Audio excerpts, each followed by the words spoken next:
一架载满乘客的民航班机，一次再普通不过的飞行，却出现诡异一幕：乘客在飞机上毫无知觉，机长也不见踪影，飞机如幽灵般在天空中航行，这究竟为何？让我们一起走进今天的故事——幽灵航班太阳神522号。莫看江面平如镜，遥看水底万丈深。欢迎来到解密日记，我是超人。今天给大家带来一起2005年发生在雅典的离奇空难事件。2005年8月14日，一架来自塞浦路斯大力神航空522航班计划于上午9点从塞浦路斯拉纳卡国际机场起飞，10点45分经停希腊雅典，最终于下午1点10分到达捷克首都布拉格。整个飞行时间呢就是4个小时出头。这个塞浦路斯大力神航空是塞浦路斯的一家廉价航空公司。塞浦路斯作为一个地中海的岛国，人口不足100万，大力神航空也很小，整个公司仅有4架飞机，而执行这个飞行任务的飞机呢，是一架波音737型客机，从1997年12月投入使用，刚刚飞了8年。正常来说，一架民航班机飞行的年限都在25到30年之间，所以呢，它也算是一架比较新的飞机了。因为8月正值旅行度假的旺季，当天共有115名乘客和6名机组人员。临时借调来的德国机长与副驾驶呢，2位都是1万多个小时驾驶经验的资深飞行员。就在一切检查无误后，9点07分，太阳神522号航班接到了可以起飞的指令后，来到预定跑道起飞拉升。9点12分，起飞5分钟后，飞行高度来到了3000米。这时，飞机的起飞设定警铃却意外响了起来。一般来说这个警铃都是在飞机还在地面时提醒驾驶员，此时飞机可能还有故障，需要排除掉故障才能起飞。但是当时的飞机已经在飞行的爬升阶段了，那为什么还会有这种警报呢？紧接着又有几个报警灯开始闪烁。机长并不知道此时客舱的氧气面罩已经落下了。机长和副机长无法找到警铃响起的原因，于是在9点25分的时候，通过无线电联系了塔台寻求帮助。机长由于是德国人，与地面工作人员沟通起来不是特别顺畅。机长表示，因为发现冷却系统的灯没有正常亮起，怀疑可能是飞机的空调系统出了故障。但是当时可能是因为沟通的障碍，机长没有听到工程师的反馈，而是继续有点像自言自语一样询问冷却系统开关的位置。没一会儿通话就中断了。塔台尝试与522航班再次联系，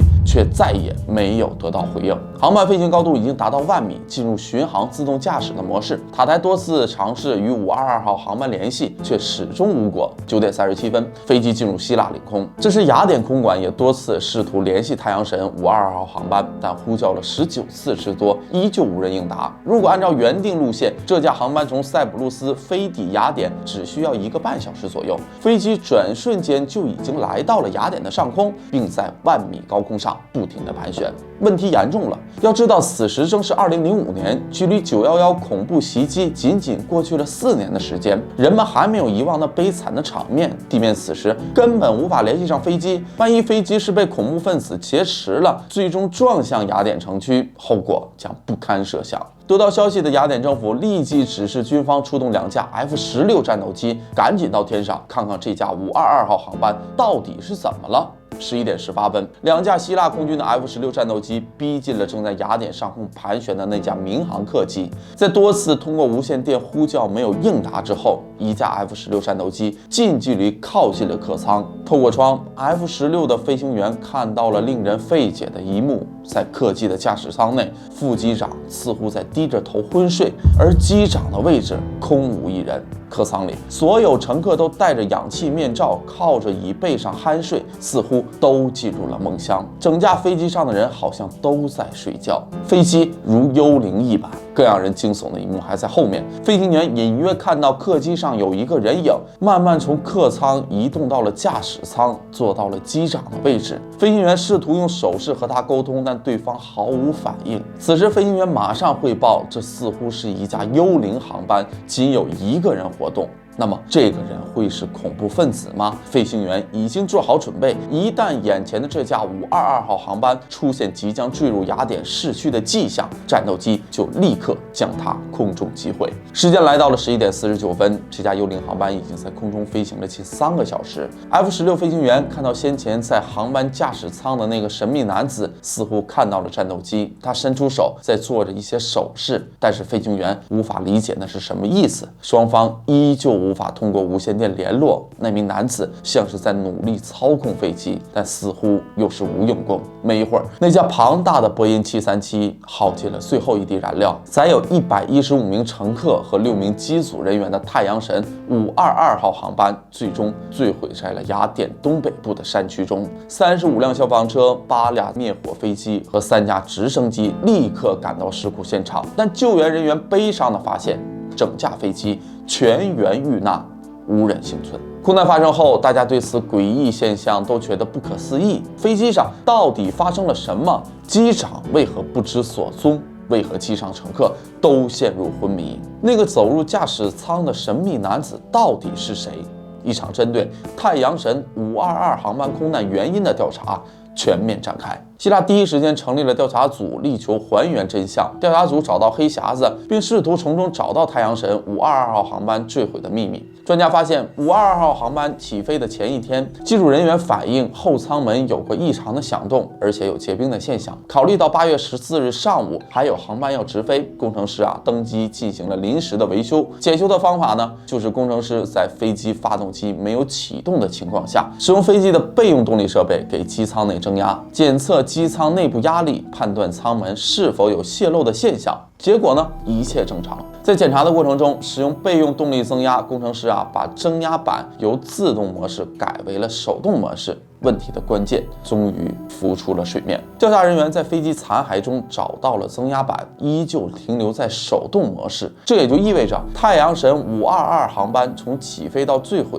增压板一直是手动模式。维修工程师在完成检修时忘记将增压板从手动调成自动，这会造成什么样的后果呢？我来给大家简单解释一下。正常我们乘坐的飞机飞行高度都在10000米左右，在那个高度空气是十分稀薄的，就如同我们去高原就会因为空气中氧含量过低产生高原反应一样。正常来说，当飞机在高空飞行时，增压的控制系统通常都会处于自动模式，它会根据飞机的飞行高度自动调节机舱内的压力，将稀释的空气压缩体积，使得其中的氧气浓度上升，以保证飞机上人员可以正常的呼吸。这时我们就可以还原出大力神522号航班事件的经过了。当522号航班爬升到5000米高度的时候，警报灯亮了。机长根据自己的判断是飞机系统过热的问题，但他和副机长都不知道因为失压而导致的氧气匮乏。此时客舱的氧气面罩已经脱落了。机长试图与地面人员沟通，但由于语言障碍，当时的沟通并不顺畅。此时的机长和副机长已经处于缺氧的状态，